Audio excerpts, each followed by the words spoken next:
The Explanation from the BBC World Service takes a deep dive into the big stories affecting our lives, giving you an unvarnished explanation of the world. Search for The Explanation wherever you get your BBC podcasts.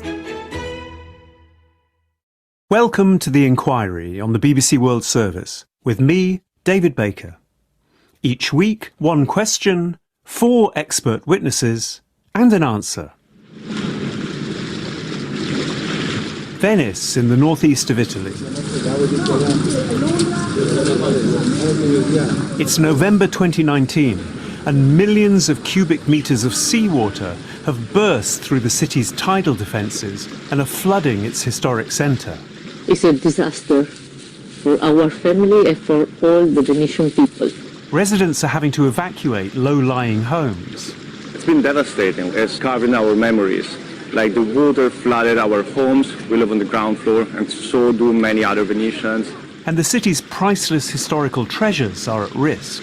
The problem is that it attacks the structures of the building, of the churches, of the palaces.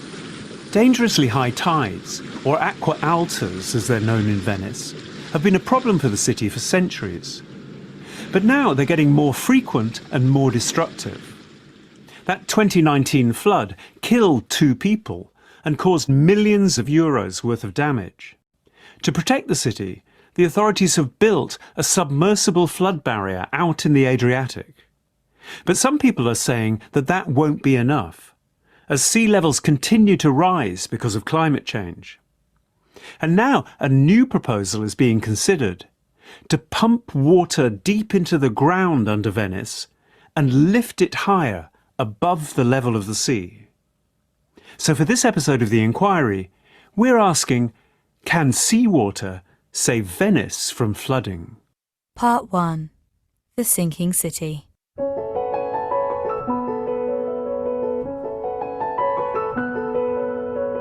So Venice is a medieval city. It was built during the Middle Ages, and it was built in the middle of a vast lagoon.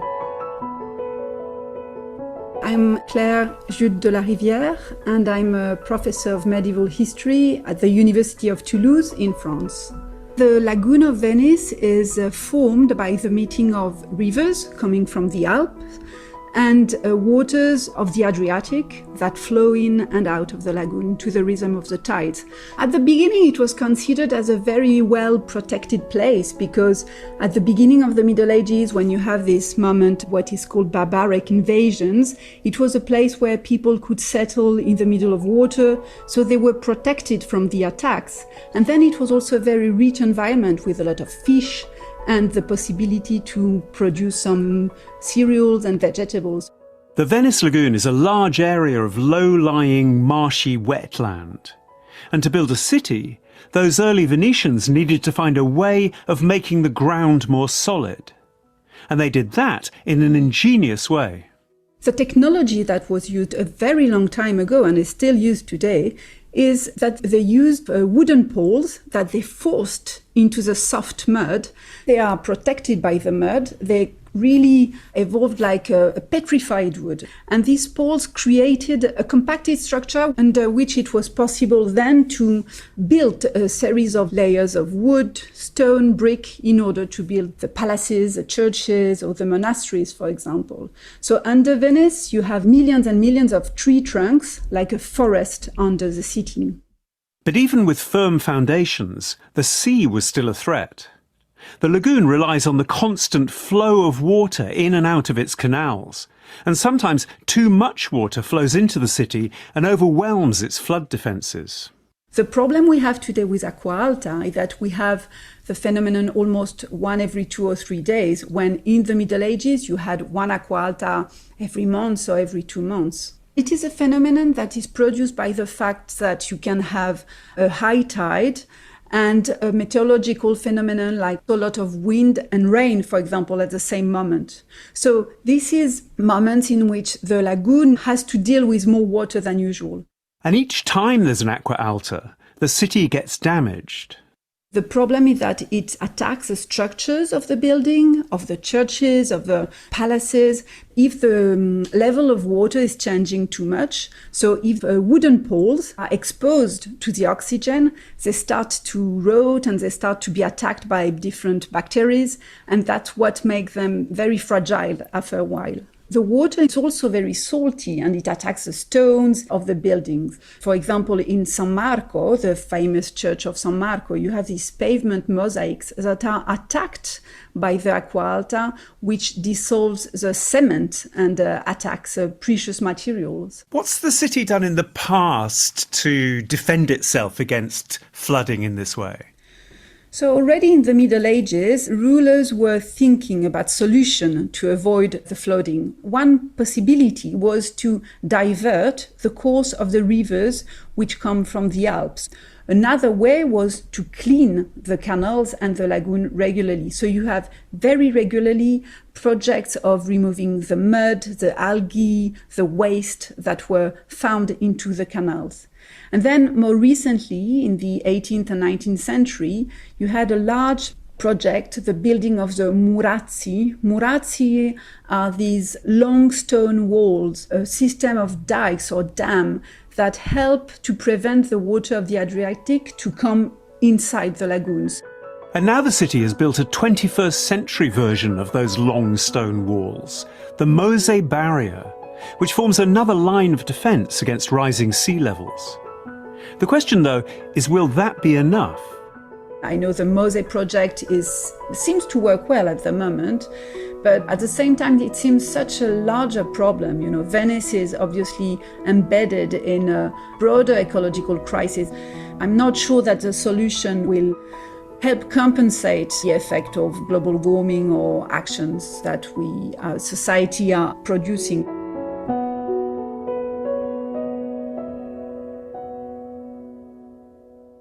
Part 2. The Mose Barrier.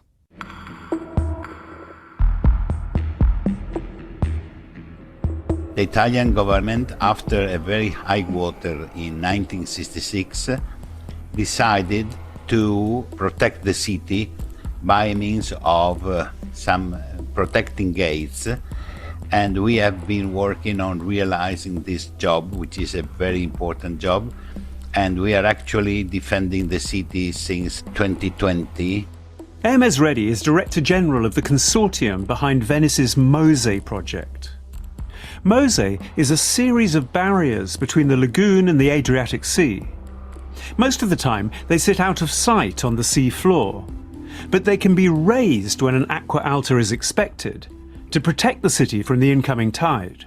They are usually full of water, and you can fill them with air, and the buoyancy force allows the gates to leave the bottom of the sea and maintain the difference of level between the sea, which keeps on rising, and the lagoon, where you want to have a lower level in order not to flood the city of Venice. And how long do they have to be left up for? Well, usually from 3 to 5 hours. Just the time of the main tide. We know in advance that the high waters are coming because they come for a meteorological reason. So we have alarms approaching to the time on which we are going to rise them. We start 6 days before to have news, then we go to 24 hours, to 12 hours, to 6 hours, and we are making our forecast always more precise. And at 6 hours, we decide whether we will be rising or not the gates. What is very important to do is to be in touch with the port authority, because when we close the gates, the ships cannot navigate and cannot enter the lagoon. The barrier took about 20 years to build, and so far has cost nearly €6 billion. And it costs about €200,000 each time the gates are raised. So now that aqua alta events are becoming more frequent, is that outlay going to be sustainable? You have to imagine that if you close 15 times as we are doing, the real cost of the closure is 3 million euro. When we have high waters, we have millions and millions of damages to the city. So it's from the, let's say, economical point of view, it's always a good idea to close. When it was first thought up, the city imagined Mosè would be used about 8 to 10 times a year. But since it went into operation in 2020, it's already been raised more than 50 times. That has certainly prevented the kind of catastrophic flooding that Venice has seen in the past.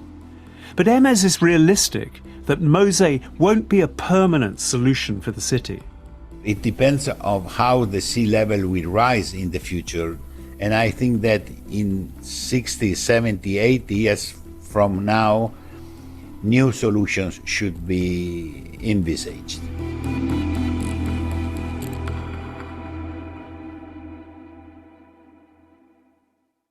The Happy Pod is a special weekly episode from the Global News Podcast, bringing you positive stories and uplifting interviews from around the world.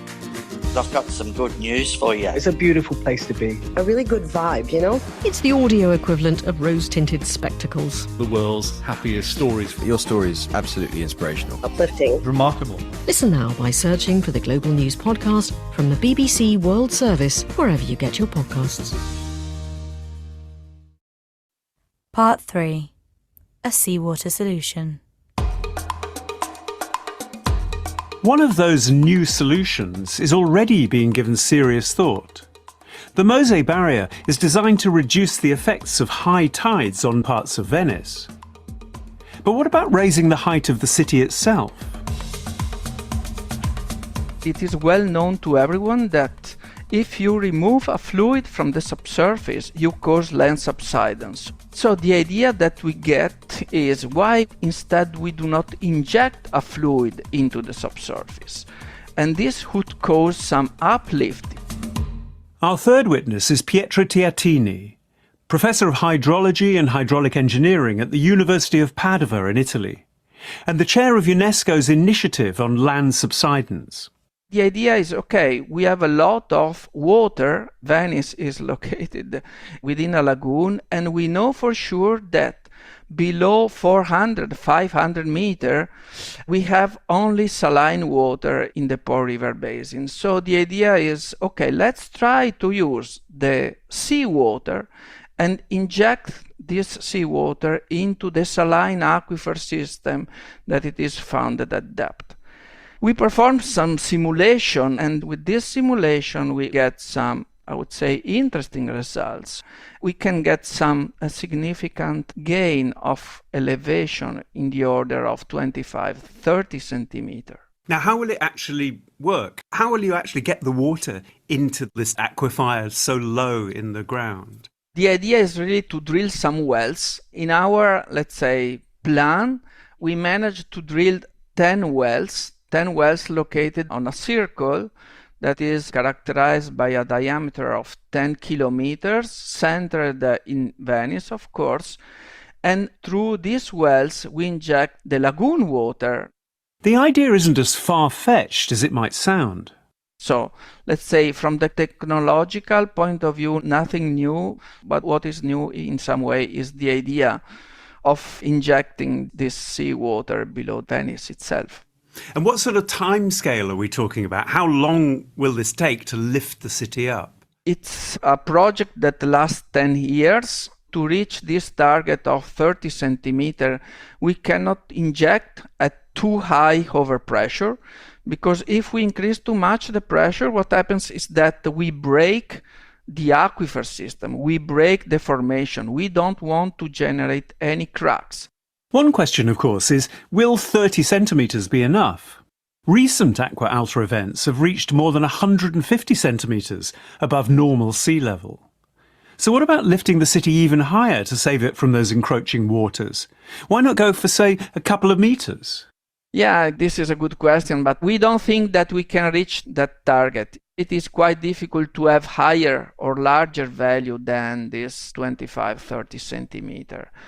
We know that let's say, the high tide is much higher than these amounts, but the goal of our idea is not to work alone.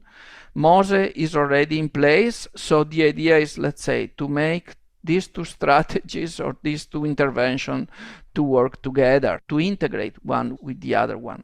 Pietro and his team proposed the idea of pumping water under Venice 15 years ago, and it was well received by his fellow scientists. But by then, the city was heavily involved in building the MOSE barrier, and he says that put all other ideas on hold. When we present the idea, the response was, okay, we need huge budget to finish MOSE. Unfortunately, MOSE and the construction of the MOSE takes much longer time than expected and is still not finished yet. We are not optimistic, but for sure it is clear to everyone now that MOSE alone is not enough. So for sure some other intervention must be put in place, and up to now this idea of raising the city by pumping seawater at depth is the only idea that is available technically. If it were implemented, how much would it cost? When we launched this idea 10-15 years ago, the idea is to have something around 100 million euros. This was a rough estimate that we did at that time. So now, let's say, a new evaluation, of course, must be done because all the prices has been completely changed. But let's say, anyway, for sure the cost of putting in place this project is much less than the MOSE itself. And he says there would be very few drawbacks to putting the idea into practice. We try to investigate the possible disadvantages. One drawback that people ask us is in terms of differential uplift, because the people say, oh, but if you inject, you will have some part of the city that will rise more and the other less, and this can cause some possible instability on the buildings of Venice itself. So what we check is that indeed we can, let's say, managing properly the injection rate in the different wells, taking into account the geology, we can really have a very smooth and uniform uplift without causing any safety problem for the buildings. If he can persuade the city to adopt the idea, the next stage, Pietro says, is to drill some test wells to see how they perform in reality. We have the plan to, first of all, to make a sort of test case, a smaller project with the 2 or 3 wells to test and see what happens, and see if the prediction that we did with our modeling analysis, numerical analysis, will be confirmed. This, he says, should take about 2 or 3 years, after which it will be clear whether or not the idea will work. But whatever the outcome, he's certain that Venice needs to find more ways than just MOSE to protect itself from the ever-rising sea. MOSE alone cannot really work forever, and the working life of the MOSE was estimated in about 50 years when the project was planned. And so for sure, and we have to think to something else if we want to have Venice as it is more or less nowadays, by also at the end of the century, with the planned sea level rise scenarios that is in the order of up to 80 centimeters, 1 meter nowadays. Part 4. The future for Venice.